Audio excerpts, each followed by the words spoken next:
ఆ రోజు ఆ మాటలు, నువ్వు తీసుకున్న ఆ నిర్ణయం నా లైఫ్ని ఎంత మార్చాయో నాకు మాత్రమే తెలుసు పిన్ని. అందుకే అంటున్నాను, మా అమ్మ దగ్గరుండి చూసుకున్నా నన్ను ఇంత ప్రేమగా చూసుకునేది కాదు అని.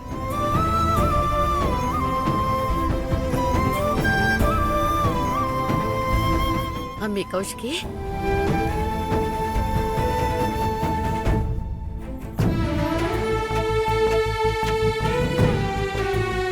నిజమే వదినా, నువ్వు మా కోసం చేసిన దానికి నీకు ఏం చేసినా తక్కువే. నీ రుణం ఎప్పటికీ తీర్చుకోలేం వదినా. శాపముగా మారినదే నీ కథలో పాపములే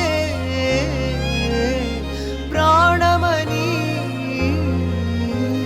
చూపటమే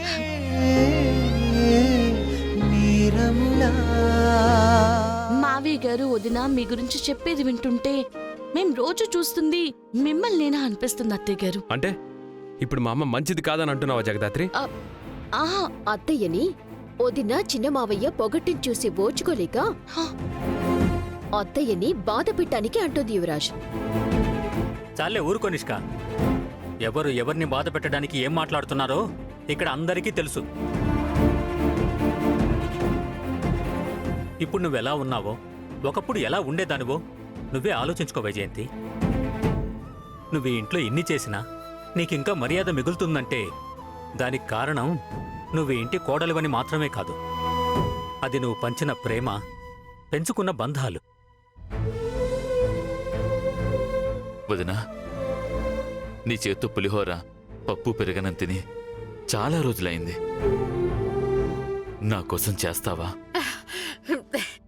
ఏంది మరిది అట్ట అడుగుతా ఉండావు? 20 నిమిషాల్లో అంతా చేసేస్తా. అమ్మి కౌశికి, నీకిష్టమైన పాయసం కూడా చేస్తా. బో, నీకు నా చేతులతో చేసే పచ్చి పులుసు అంటే ఇష్టం కదా, అది కూడా చేస్తా. నేను వస్తాను అత్తయ్య గారు. కమలాకర్ చెప్పింది ఏం లేదా అమ్మి? నా చేతులతో వండింది తినాలనుందని చెప్పుండాడు, నేనే చేస్తా.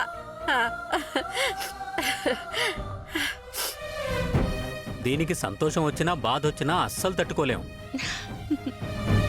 పిన్ని ఒక్కరే అన్ని వంటలు ఎలా చేస్తారు నాన్నా?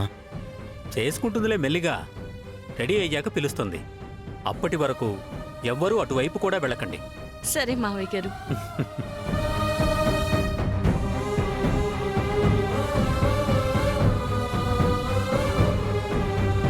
నేనేం చేయడానికి వచ్చాను, ఇక్కడేం చేస్తున్నాను?